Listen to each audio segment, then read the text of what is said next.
It's only the biggest sporting tournament in the world, and there's a few things you need to know about the upcoming World Cup. Well, maybe more than just a few things, but I'm here to make it as easy as possible for you to take in. What's up? My name is Adrian from Rabona TV, and I'll be your guide throughout this video. This will be part 1, covering groups A through D, with part 2 being released tomorrow. And hey, if you're new to our channel and enjoy the content, then be sure to subscribe for more World Cup videos throughout the tournament. And much, much more. Let's start with some history of the tournament to impress some of your friends with. As a Canadian, I never get to see my nation enter the World Cup, but given that my parents are from Portugal, at least I have a blood connection to one country that consistently qualifies, which segues nicely into... In total, there has been 20 World Cup tournaments thus far, with the inaugural tournament being held in 1930. There was no tournament in 1942 or 1946 due to the Second World War, but the tournament resumed again in 1950. The first ever World Cup was hosted by Uruguay and also won by the hosts. At that time, there were only 13 teams divided into 4 groups, one consisting of 4 teams and the others of 3. Since then, we have seen 8 different World Cup champions, with the most recent being Germany in 2014. That was Germany's 4th title, bringing them level with Italy for 2nd place behind Brazil's 5 titles. The other 5 champions are Argentina, the aforementioned Uruguay, France, England, and Spain. By the way, just a side note, the Netherlands have made the finals 3 times and lost every time. Alright, so you know some basic background on the tournament itself. Now let's get right into Group A. I'll speak about each team, then debrief the group at the end and let you know how I think things will stand. Keep in mind that at the time of recording this video, some of the squads haven't been finalized, as the final squad submissions are due on June 6th, but I will do my best to make note of any squads that aren't final yet. Cool? The hosts, Russia, of course, didn't have to qualify for the tournament, so we don't have a ton of data regarding them. However, what we do know is that their golden age players that made it all the way to the semi-finals of Euro 2008 have largely moved on, besides Igor Akinfeev, their captain, plus Sergei Ignashevich, Yuri Zhirkov, etc. However, the Russian squad isn't finalized just yet, though Zhirkov and Akinfeev seem like they will make the grade. Russia hasn't played that well as of late, as they crashed out of both the Euro 2016 group stage and the Confederations Cup group stage with 2 losses in each. The friendlies haven't been incredible recently either, as they beat South Korea, drew against Spain and Iran, but have lost to Argentina, Brazil, and France. Of course, there's no shame losing into those nations, but they haven't looked great. That being said, the host nation has advanced from the group stage in every single tournament, bar South Africa in 2010. Next to the Russians, we have the 2-time World Cup champions Uruguay, who are one of the early powers in world football. Uruguay managed to navigate the hellish landscape that is South American or CONMEBOL qualifying, finishing 2nd to Brazil, which, if you ask me, is pretty damn impressive. They scored 32 goals in 18 matches, thanks to a lethal front line led by Edinson Cavani and Luis Suarez, but their quality doesn't stop with the flair of Cavani and Suarez, as they are an extremely strong team physically and have a decent back line marshaled by Diego Godin. In recent tournaments, Uruguay have looked a little bit weak, namely in their last 2 Copa America showings, dropping out of the group stage in 2016, and in 2015 they advanced from the group stage in 3rd place, but lost in the quarterfinals. Their World Cup performances have been stronger though, as in 2010 they finished in 4th place, after narrowly missing out on the finals, and in 2014 they crashed out in the round of 16. It's hard to say how they will do in this tournament, no? Semi-finalists in 2010, out in the round of 16 in 2014, plus out in the quarters of the Copa America and then out in the group stage in the next Copa America, but finished ahead of the likes of Argentina and Colombia in qualifying, so it all gets muddled up there. Egypt, well, the team that is appearing in their first World Cup tournament since 1990, and a team who will be hoping and praying that Mohamed Salah will quickly recover from the shoulder injury that he sustained in the Champions League final. Egypt are the most successful African side, at least as far as African Cup of Nations titles go, as they have won it 7 times. However, they are not the African team that has qualified for the World Cup the most. That title goes to Cameroon. Egypt has never made it out of their group stage in their other 2 World Cup appearances. Well, actually in 1934, there was no group stage, but Egypt was eliminated after losing their first match. In 2017, they finished runners-up to Cameroon in the African Cup of Nations, and in qualifying for the 2018 World Cup, they finished at the top of their group, consisting of Uganda, Ghana, and Congo. They are an extremely well-organized team, if not lacking in a bit of attacking punch, which It feels weird saying that considering they have one of the best attackers in the world currently in Mo Salah, but they are sort of like the Atletico Madrid of the African qualifiers, winning 2-1, 1-0, etc. That being said, Salah did score 5 of Egypt's 8 goals, so that solidifies even more that they're going to be praying that he'll make a speedy recovery. And finally, rounding out Group A is Saudi Arabia. They had an interesting campaign, as they finished second in their group behind Japan, but only ahead of Australia thanks to a superior goal difference. The last time they qualified for a World Cup was in 2006. Prior to that, they qualified for 2002, 1998, and 1994 World Cups, where in the latter, they made it to the round of 16. However, they haven't won a World Cup match since 1994, managing only 2 draws and 7 losses since then. Going back to their weird qualifiers, Bert van Marwijk did a good job of ensuring that Saudi Arabia qualified directly into the tournament thanks to a 1-0 win over Japan in their final match. However, Bert had some contract disputes with the Saudi Football Association and ended up leaving. They hired in Edgardo Bauza, and he was since fired. Finally, they brought on Juan Antonio Pizzi, the man who led Chile to their 2016 Copa America Centenario title. But he's only had since November to get to know his squad, so it will be a challenge to say the least. Alright, so how will it play out? I think that Uruguay should be able to top this group quite easily. Emphasis on the should. I also think that the disorder surrounding the Saudi team will be a problem for them, and they will finish at the bottom of the group, unfortunately. So, that begs the question, who will take second place? Well, a lot of that, for me, depends on when Salah will be able to play. At the moment, the Egypt FA say that he shouldn't miss more than 3 weeks, which right now takes us to June 21st at the max. It's likely he'll miss the match against Uruguay, but will be available versus Saudi Arabia and Russia. Russia will have the support of the nation behind them, which goes a long way in tournaments like this. And for me, I think that will be enough for them. The return of Salah will be a little too late for Egypt, as they will finish third, and Russia will finish in second, thanks to wins over Saudi Arabia and Egypt. But that's what I think. What do you think? Group B, and what a group it is on paper. You have the 2010 champions, Spain, as well as the defending European champions, Portugal. Add to the mix a Moroccan team that is looking strong, and Iran, who made easy work of the qualification campaign. In fact, let's start with Iran. For the first time in their history, they have managed to qualify for back-to-back tournaments, and in total have qualified for the 5th time in their history. They topped their group in qualifying above the likes of South Korea and 3rd place Syria, and in doing so scored 10 goals in 10 matches, conceding only twice. This is manager Carlos Queiroz's 3rd World Cup tournament and his 2nd with Iran, as he has them playing a well-organized game. Like Egypt though, they don't score a ton, and edge matches more than they dominate them. However, their steadfast defense will make them a frustrating opponent for the rest of the teams in their group. Couple that with their 23-year-old striker Sardar Azmoun, who has scored 23 goals in 31 caps, pretty good, and they have the ability to maybe steal a result or 2. And if you think Iran will be frustrating, then Morocco will be just as much. Their coach Hervé Renard has a storied career with African teams, winning the African Cup of Nations in 2012 with Zambia, and then in 2015 with the Ivory Coast. Thanks in part to Mehdi Benatia leading the Moroccan defensive bloc, Morocco had a perfect qualifying campaign, winning 3, drawing 3, scoring 11, and conceding none. Not a single ball found its way into the back of the Moroccan goal in 6 qualifying matches, and that was against the likes of Gabon and the Ivory Coast. The former maybe not as strong as the latter. This will be their first World Cup appearance since 1998 and their 5th appearance overall. Their best ever showing was in 1986 when they made it to the round of 16.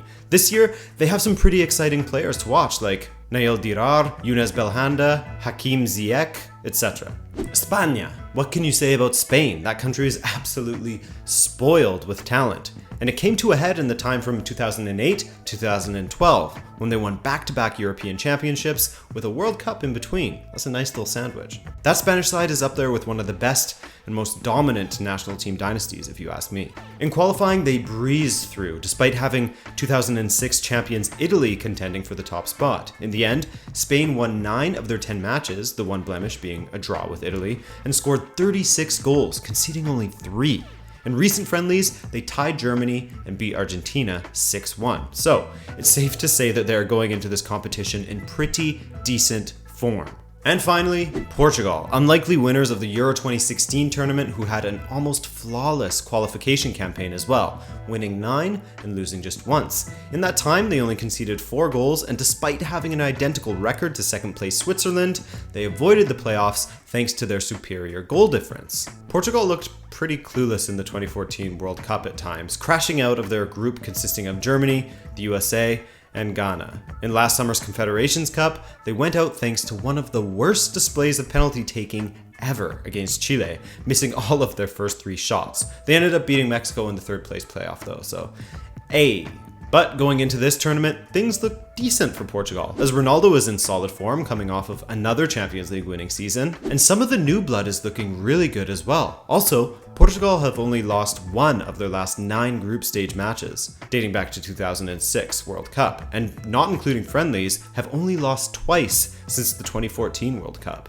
So, will Morocco or Iran be able to pip Portugal or Spain to claim second in the group?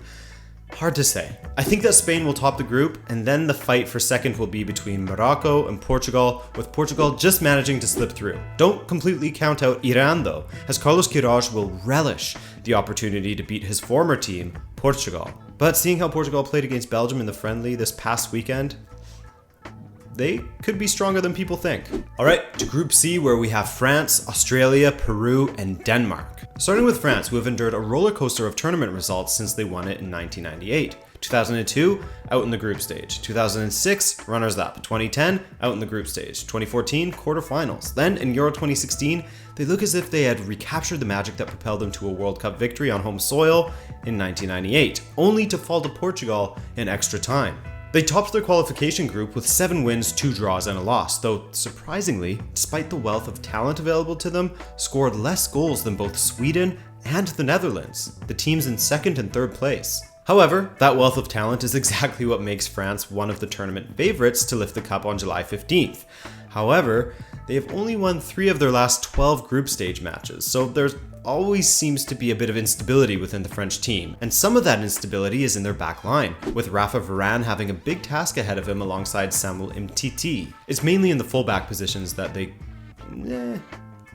The rest of the teams in the group all qualified via the qualification playoffs, the first being Denmark. Denmark failed to qualify for both the 2014 World Cup and the 2016 European Championships, but with Christian Eriksen in the form of his life, they aren't to be trifled with. In fact, after losing 2 matches in a row in qualifying to Montenegro and Poland, Denmark has since gone unbeaten in 11 matches, including a 4-0 win against the table-topping Poland in September, and then their emphatic 5-1 victory in Ireland during the qualification playoffs. In that time frame, where Denmark went undefeated, Eriksen scored 11 goals in 8 different matches. This is their 5th time at the World Cup, and in their last 4 appearances, they advanced out of the group stage on 3 of those 4 occasions. Australia booked their ticket to Russia thanks to the intercontinental playoffs against Honduras, where they won 3-1 in the second leg thanks to a hat-trick from Mil Jedinak. However, their path to their 5th World Cup wasn't nearly as convincing as past campaigns, as they drew against the likes of Thailand,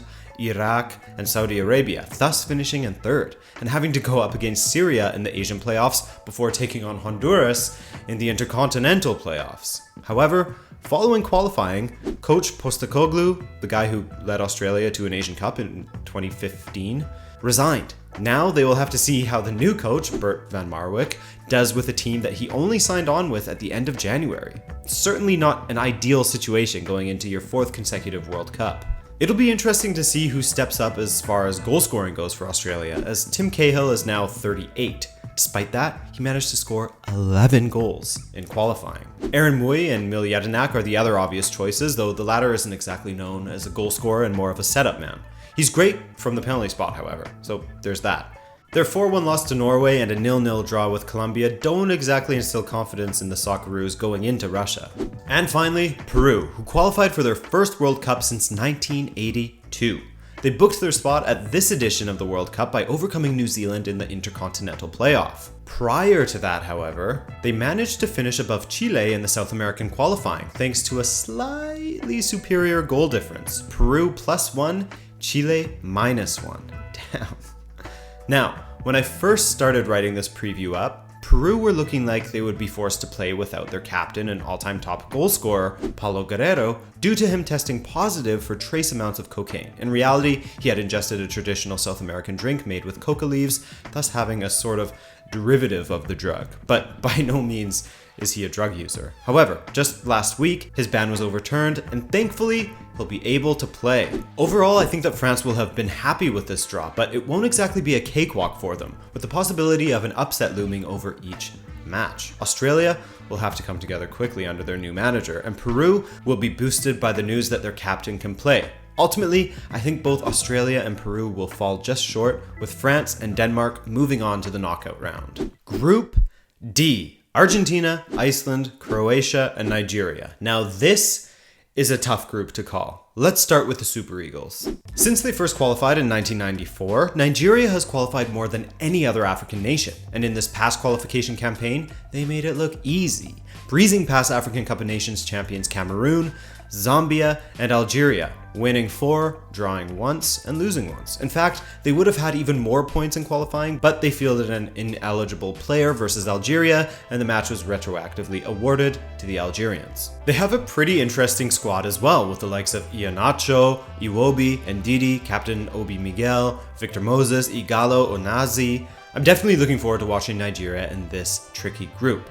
However, they could have a major problem at the back, as their defense doesn't look to be the strongest, and their goalkeeping position is even worse. Anyima has retired from international football, Carl Ekime was diagnosed with leukemia, we wish him a speedy recovery, Ezenwa has lost coach Gernot Rohr's trust, and so 19-year-old Francis Uzoho looks to be the starter. However, Uzoho made only 2 appearances for Deportivo La Coruña this season and only played in 3 friendlies with Nigeria, a 1-0 win against Poland, a 2-0 loss to Serbia, and a 1-1 draw with the DR Congo. Next up, Iceland, as they are one of 2 teams that will be making their World Cup debut in Russia. Of course, Iceland was the Cinderella story of Euro 2016, as they topped a group consisting of Hungary, Portugal, and Austria, then went on to eliminate England before falling to France. In their qualification campaign, they also topped their group, ahead of the likes of Croatia, the Ukraine, and Turkey, with 7 wins, a draw, and 2 losses. Of note, they got big wins away to Turkey, 3-0, and beat Croatia at home. Now with the experience of a major tournament under their belt, Iceland will look to make their mark on the international stage once again, with their entire nation of around 340,000 people backing them. By the way, to add a little perspective, the population of Manhattan, New York, is around 1.7 million. One of Iceland's strengths is just that. The entire nation gets behind them, and the players all trust in each other, and they now have a decent tactical acumen and talented players, most notably Gylfi Sigurdsson. However, they don't exactly have a deep talent pool to draw from. Could they cause an upset? Of course. But they are coming into this with a couple of injuries, namely to Sigurdsson, who is returning from a knee injury, and Sigthorsson and their captain Aaron Gunnarsson will be touch and go fitness-wise due to injuries. Damn, I had a lot to say about Iceland for some reason. Anyways, moving on to Croatia, a very familiar foe for Iceland as they faced off in the 2014 World Cup playoff, which Croatia just edged, and once again in the recent qualification campaign. Had Croatia held on to their lead against Finland in the penultimate match day of their qualifying campaign, they would have ended up as group leaders on goal difference. They have an extremely talented attacking side with the likes of Perisic, Modric, Brozovic, Mandzukic, Kovacic, Rakitic, Ante Rebic, Andrej Kramaric. They have a lot of options going forward. That said, they only scored 15 goals in 10 qualification matches, which I find to be weird. Of course, their backline will be led by Dejan Lovren, who has improved a ton with Liverpool this season, but could always revert back to his very memeable form at any moment. Now, Croatia did sack their manager Ante Kasic following the 1-1 draw with Finland, and the unknown quantity of Zlatko Dalic was brought in from United Arab Emirates Club Football. But he managed to guide Croatia to a 4-1 aggregate win over Greece and the qualification playoffs. In their last 3 World Cup tournaments, they have lost their first match and haven't made it out of the group stage. In 1998, their best performance, they finished in 3rd place thanks to that legendary Croatian team. Finally, let's talk Argentina. This is one of the weirdest and maybe weakest Argentinian teams I've seen in a while. And I know some of you are going to jump all over me and talk about the wealth of attacking talent that they have with the likes of Messi, Aguero, Higuain, Dybala, Di Maria, etc. I mean, any country that can afford to leave a guy like Mauro Icardi out, you're probably in good shape attacking wise. Or are you? Because the only team that scored less than Argentina in South American World Cup qualifying was second from bottom Bolivia, as Argentina only managed to score 19 goals in 18 matches. What? They did, however, have the second best defense that only conceded 16 goals, but they still drew 7 matches, which is a little much from a power like Argentina. Despite having the second best defense, their backline does have a little bit of a cause for concern, especially adding to the fact that first choice goalkeeper Sergio Romero is out due to injury. Mascherano is getting on in age, Fazio is decent, and Otamendi had a great season, but the fullback positions worry me a little bit. In recent friendlies, they beat Italy 2-0, lost 6-1 to Spain 4 days later, and recently beat Haiti 4-0. So, how will things go? Well, strangely enough, Argentina and Nigeria have been drawn into the same group in 5 of the last 6 World Cups, but that's just a tidbit / side note for you. I've read columns by people that think that Argentina won't in fact make it out of the group, but I think that's going a little too far. Are they overwhelmingly convincing? No, not at all. And there is of course room for an upset in this really competitive group. For me, however, they'll make it out alongside... Man, that's a tough one. But I think Nigeria will make it out as well. And hey, Nigeria beat Argentina 4-2 back in November, so there's that. Okay, first 4 groups done. If you made it this far, then I applaud you and your attention span. In the next video, we'll of course be talking about the likes of Germany, England, Brazil, Colombia, Poland, etc. So make sure you don't miss that one, as it's coming out within the next 24 hours. I'll be sure to playlist them, so if you want to marathon them, they will be there for you. All right? I appreciate you. Make sure you leave a comment with how you think the groups will end up, and drop a like if you enjoyed this video. My name is Adrian, and I'll catch you in the next one. Peace!